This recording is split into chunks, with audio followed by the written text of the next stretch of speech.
Komisi 3 DPR RI menegaskan mempercepat pembuatan rancangan undang-undang atau RUU perampasan aset.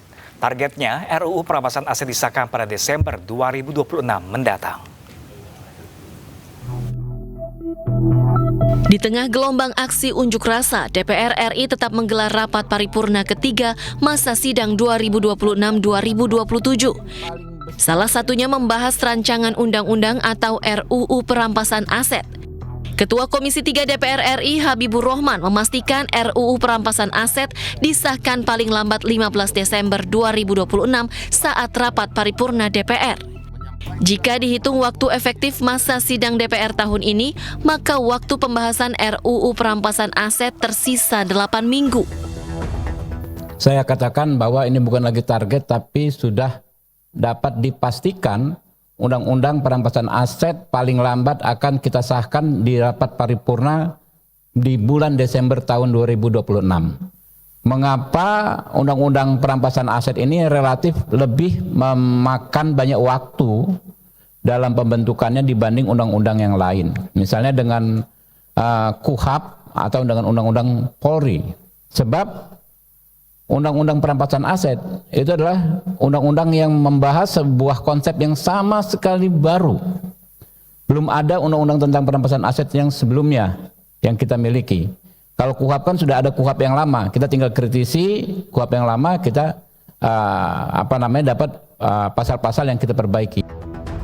Karena itu, Komisi 3 akan maksimal menggelar rapat dengar pendapat atau RDP untuk menyerap aspirasi. Selain itu juga menggelar rapat kerja dengan pemerintah membahas daftar inventarisasi masalah hingga pengesahan pada Desember mendatang. Dari Jakarta, Tim Liputan iNews melaporkan. Ya, pemirsa, saat ini situasi di kawasan Pejompongan Jakarta Pusat berangsur pulih usai demo yang sempat ricuh. Meski begitu, penjagaan masih dilakukan aparat dan berikut laporan jurnalis iNews Naura Syafika dan juru kamera Sutrisno. Pasca demo kemarin memang di sejumlah wilayah di kawasan dekat DPR ini menjadi kena imbasnya, dan salah satunya di tempat kami melaporkan ini ada di wilayah Pejompongan Jakarta Pusat, di mana memang kemarin malam hingga waktu dini hari beberapa massa demo ini banyak yang berhamburan, bahkan juga membuat kericuhan kembali di kawasan Pejompongan ini. Kemarin malam hingga dini hari tadi pada pukul 8.30 waktu Indonesia Barat ini memang untuk wilayah Pejompongan sempat ditutup total karena memang masih ada kericuhan. Namun untuk di pagi hari sudah terlihat memang kembali normal, kemudian juga lalu lintas sudah kembali normal, masyarakat sudah bisa melintas kembali. Dan di wilayah ini pun kami melihat dan juga memantau beberapa petugas oranye ini sudah mulai kembali bebersih dan juga berbenah. Memang imbas dari kerusuhan kemarin, beberapa masyarakat ya yang melakukan demo ataupun juga aksinya.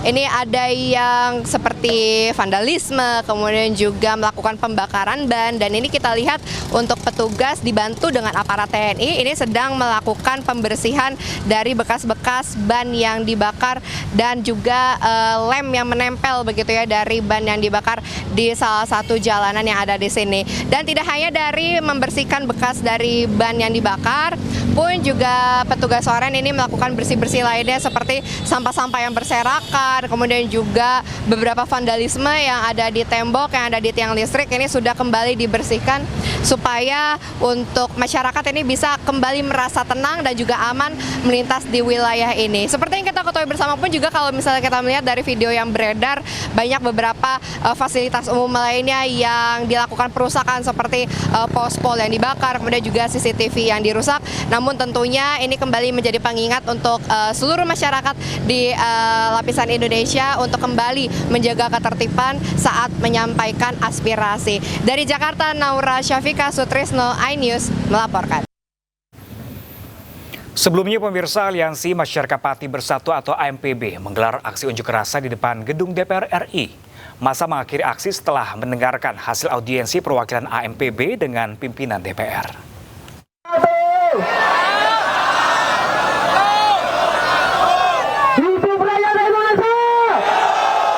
Aliansi Masyarakat Pati Bersatu atau AMPB menggelar aksi unjuk rasa di depan gedung DPR RI. AMPB membawa dua tuntutan utama, yakni pengesahan rancangan Undang-Undang Perampasan Aset dan penerapan hukuman mati bagi pelaku tindak pidana korupsi. Masa Aliansi Masyarakat Pati Bersatu atau AMPB kemudian membubarkan diri dari depan gedung DPR pada Kamis siang.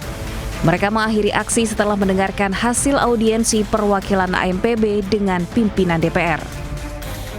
DPR RI berkomitmen agar pembentukan RUU perampasan aset harus diselesaikan paling lambat pada tanggal 15 Desember 2026.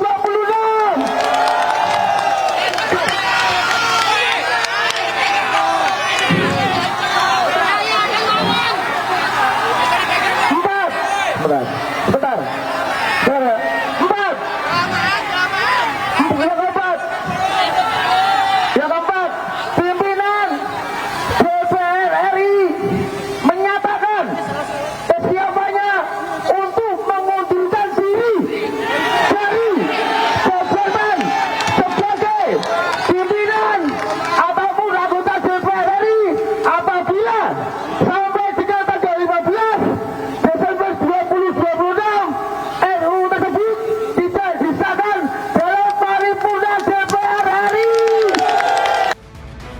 Sebelumnya, masa dari Aliansi Masyarakat Pati Bersatu atau AMPB datang ke Jakarta sejak Selasa malam. Datang dari Jawa Tengah, masa menyuarakan keprihatinan atas maraknya praktik korupsi di tanah air. Tim Liputan iNews melaporkan. Ya, pemirsa, aktivis asal Pati Supriyono alias Botok menantang pimpinan DPR untuk mundur jika RUU perampasan aset tidak disahkan pada Desember 2026 mendatang. Sementara pimpinan DPR menyatakan siap mundur jika memang RUU tidak disahkan pada Desember nanti. Assalamualaikum warahmatullahi wabarakatuh. Aktivis Aliansi Masyarakat Pati Bersatu AMPB Supriyono alias Botok bersama rekannya diterima oleh DPR RI. Dengan dikawal ketat petugas pengamanan DPR, mereka langsung menuju ruang rapat paripurna. Mereka kemudian diperbolehkan masuk ke ruang rapat paripurna dan bertemu dengan pimpinan DPR RI. Di ruang rapat, Botok dan kawan-kawan menyampaikan aspirasi masyarakat secara langsung kepada pimpinan DPR. Dalam pernyataannya, Botok dan kawan-kawan meminta DPR RI mundur bila RUU perampasan aset tidak disahkan pada Desember 2026 mendatang.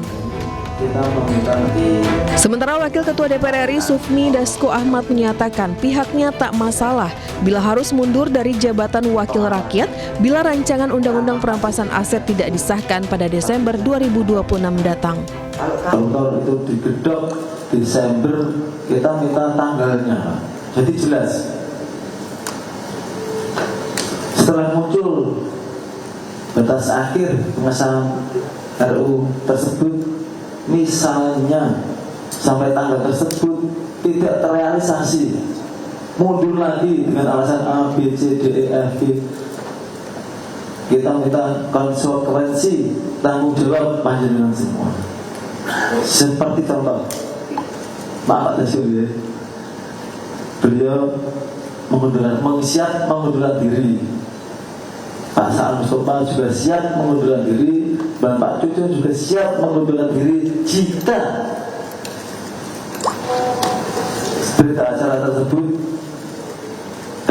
kesepakatan tersebut tidak terrealisasi. Gitu.